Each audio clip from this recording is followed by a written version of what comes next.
neskak liburutegira joan behar naiz, lagundu aldidazue. Zertarako joan behar zara? Lan bat egin behar dut eta liburua topatu behar dut. Ba, nigaitik perfecto eta horrela etxeko lanak egiten ditu. Hori da, nigaitik bere. Bagoaz. Bai. Noa, lagundu aldidazu liburua topatzen? Bai, noski.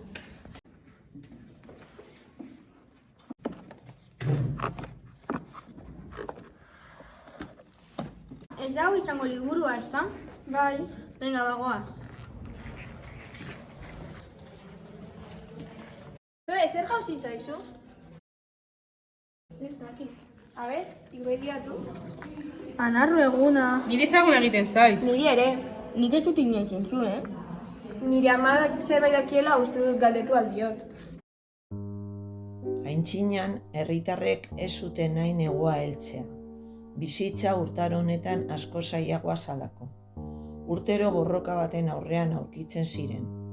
Udaberriaren eta neguaren arteko borroka. Bizitzaren eta heriotzaren arteko borroka. Horregaitik egiten zuten edozein gauza ama lurra izartzeko eta lurrak berriro erabili ahal izateko. Hartzak hibernaziotik esnatzen zirenean, gertaera horrek negua amaitua zela iragartzen zien auzokoei. Orduan pizten ziren, eta herri askotan pizten dira oraindik herritoak. Bakion, jakina, hala zen, eta herri honetan ere inauteri hau urteetan zehar ospatua izan zen. Inauteri natural eta lokala. Inauteriak iristen zirenean, Bakion, anarruak ateratzen ziren kalera. Baserri eta auzoetako bideetara, ilunpetan. Arima txarrak herritik kanporatzen.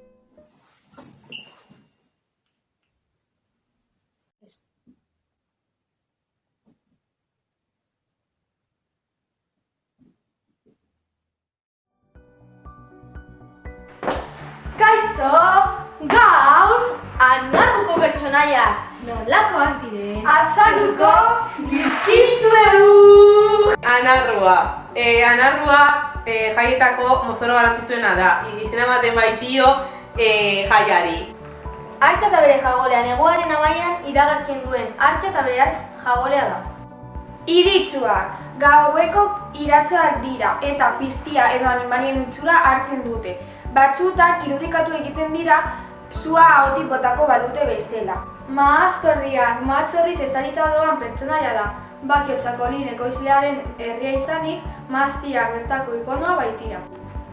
Artaburuz estalita doan pertsonaia Bakio artoarekin ere harreman estua du. Herrian artoarekin irina egiten zuten 20 errotan, baino gehiago egon zirelako garai batean.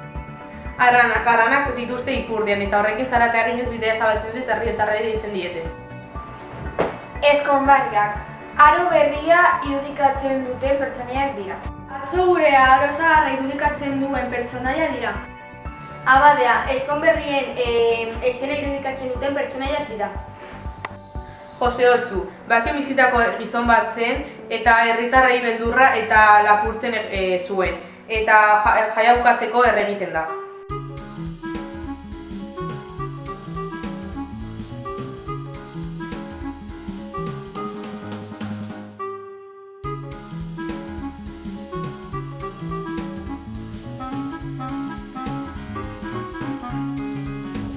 Begiratu, Urkitza eskola!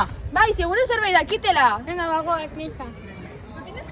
Topatu dugun zukindako materiala Googleen eta ia nora aurkitu zuen horren beste informazioa, zegoen guinean bilatzen genuen horren beste aurkitu.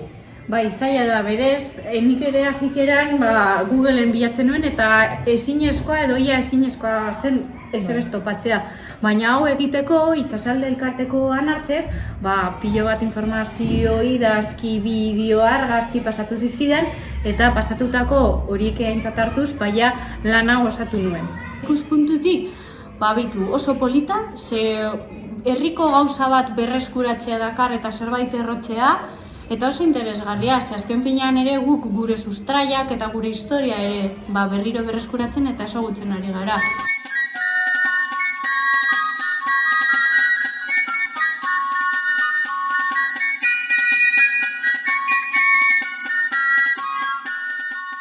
Uste duzue anarro eguna bereskuratzea garrantzitsua dela? Uste dut, identitatean sakontzeko laguntzen dozkula anarro egun honek. Iauterien benetako zentzue berreskuratzeko, bai. Sasoi bateko gizarteak erabiltzen zegoen aratustea errito bat moduen, ritual bat moduen, negue atxean izteko eta udabarria gazazteko. Zela buratu zitzaizun anarro eguna berreskuratzea?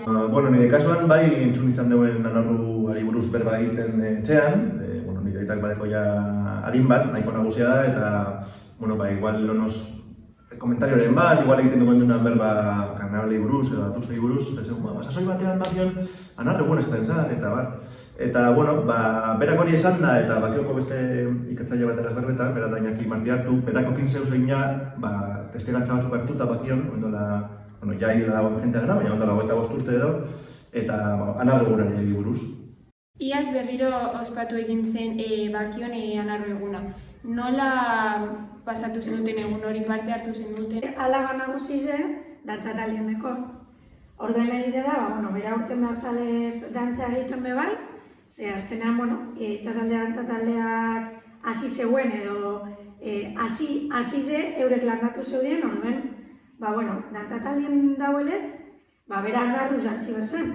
Eta egize da, guri ilusio handi zen txoskule, barriro bere inaute era diferente baten ospatutie, eta danok jantzi dinen.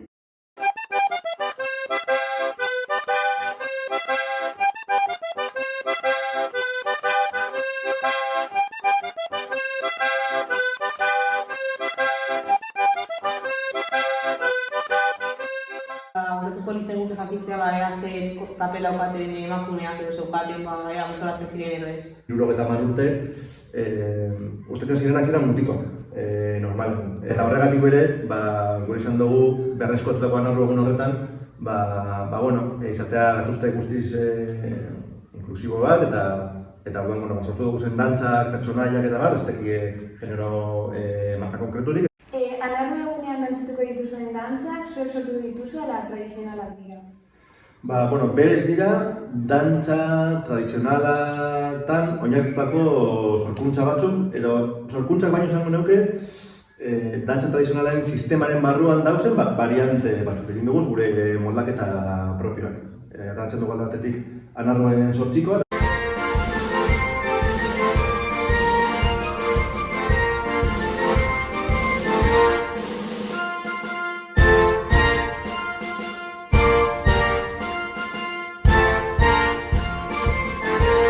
Eta gero beste aldetik erabaki gendun sagi dantza bat atatea, sagi bat erabiltzen danez, ardauak badeko bere garrantzia bai alduzteatan, eta bakion gure identitateko zutaletako bat txakolina dabe bai.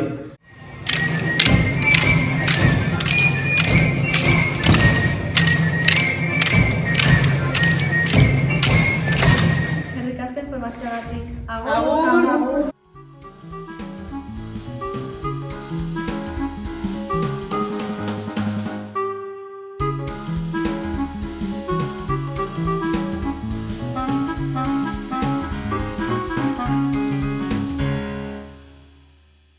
Bagoaz, neskak.